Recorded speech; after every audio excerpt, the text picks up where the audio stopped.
खासदार कंगना रणौतच्या घरी राष्ट्र सेविका समितीची बैठकीला सुनेत्रा पवारांची उपस्थिती।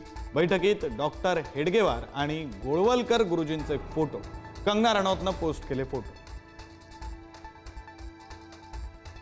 टाउन प्लॅनिंग बाबत मुख्यमंत्र्यांची भेट घेतली। राज ठाकरेंची माहिती। मुंबईतील वाहतूक कोंडीबाबत फडणवीसांशी चर्चा। टाउन प्लॅनिंग बाबत सरकारनं तज्ञांशी चर्चा करावी, राज ठाकरेंचं आवाहन। बेस्ट पतपेढी निकालानंतर भाजपनं ठाकरेंच्या शिवसेनेला डिवचलं। सेना भवन परिसरात भाजपची बॅनरबाजी। ठाकरे ब्रँड कोमात तर स्वदेशी देवाभाऊ जोमात अशा आशयाची बॅनरबाजी।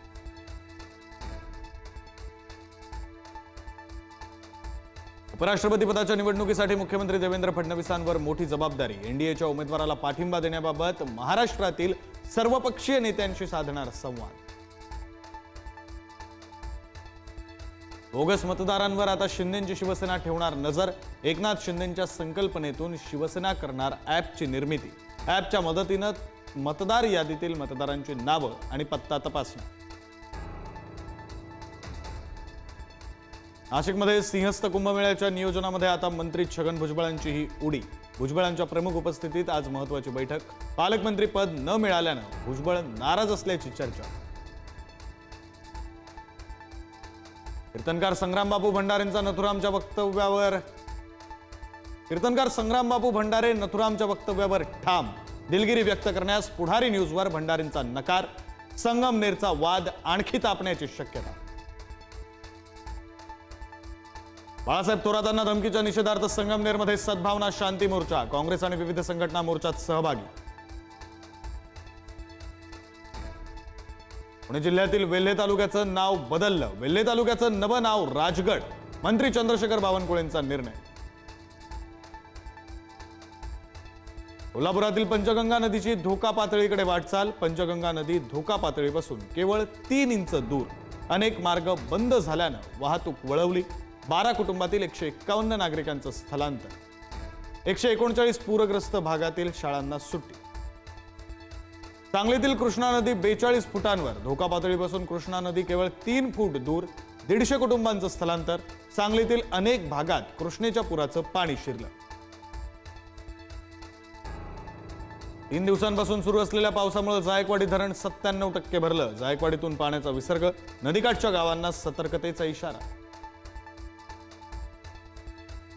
पुणे जिल्ह्यातील 26 पैकी 22 धरणातून विसर्ग सुरू। खडकवासल्यातील 4ही धरणं पूर्ण क्षमतेनं भरली। खडकवासलातून 40,000 क्युसेकनं विसर्ग। भिडे पूल आणि जयंत टिळक पूल पाण्याखाली। पुण्यातील एकता नगरातील सोसायटीच्या पार्किंगमध्ये पाणी। खडकवासला धरणातून विसर्ग सुरू। पावसाचा जोर वाढल्यास आणखी विसर्ग होणार। पालिकेची यंत्रणा 3 दिवसांपासून सज्ज। नाशिक शहर आणि परिसरात पावसाची विश्रांती। पाऊस थांबला असला तरी गंगापूर धरणातून पाण्याचा विसर्ग सुरू। दुतोंड्या मारुतीच्या कमरेपर्यंत पाणी। रामकुंड परिसरातील अनेक दुकानं आणि हॉटेल पाण्याखाली। पंढरपुरात भीमा नदीनं ओलांडली इशारा पातळी। पुरामुळे परिसरातील घरांमध्ये शिरलं पाणी। 125 कुटुंबांचं स्थलांतर। गोपाळपूरमधील पुलावर पाणी। कर्नाटककडे जाणारी वाहतूक बंद होण्याची शक्यता। राज्यामध्ये पुढील काही दिवस पावसाचे। कोकणात 26 ऑगस्टपर्यंत सोसाट्याच्या वाऱ्यासह पावसाचा इशारा। विदर्भात मेघगर्जनेसह पावसाची शक्यता। तर मराठवाड्यासह मध्य महाराष्ट्रातही सरी बरसणार। राज्यात पावसामुळे 10 जणांचा मृत्यू। जुन्या नाशिक परिसरात इमारत कोसळली। ढिगाऱ्याखाली अडकलेल्या 7 जणांना बाहेर काढलं। अडकलेल्यांमध्ये 2 लहान मुलांचाही समावेश। नांदेडमध्ये पैनगंगा नदीला पूर। बाभळी गावाला पुराच्या पाण्याचा वेढा। गावात अडकलेल्या 3 गरोदर महिलांची बोटीच्या मदतीनं सुटका। गडचिरोली जिल्ह्यातील पुराच्या पाण्यात वाहून जाणाऱ्याला वाचवलं। कढोली नाला पार करताना पुराच्या पाण्यात वाहून गेला। 2 किलोमीटर दूरवर झाडाला पकडून राहिल्यानं जीव वाचला। ठाणेकरांवर पाणी कपातीचा दुहेरी संकट। MIDCकडून ठाणे पालिका क्षेत्रात होणारा पाणी पुरवठा आज आणि उद्या बंद। तर पंपिंग स्टेशन बंद असल्यानं भातसातून होणाऱ्या पाणी पुरवठ्यात 25 ते 30% कपात। नागपूर विद्यापीठाच्या परीक्षा विभागाचा गलथान कारभार। परीक्षा दिली BBAची, गुणपत्रिका मिळाली BCOMची। परीक्षेला उपस्थित विद्यार्थ्यांना गुणपत्रिकेत दाखवलं गैरहजर.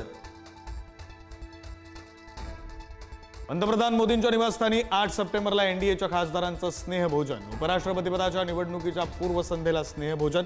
अजित पवार आणि एकनाथ शिंदे स्नेहभोजनाला जाण्याची शक्यता. खड्डे आणि वाहतूक कोंडीच्या मार्गावर टोल नको, सुप्रीम कोर्टाचा ऐतिहासिक निर्णय. वाहन चालकांना दिलासा. रस्ते खराब असणाऱ्या मार्गावरील टोलमधून सूट मिळण्याची शक्यता.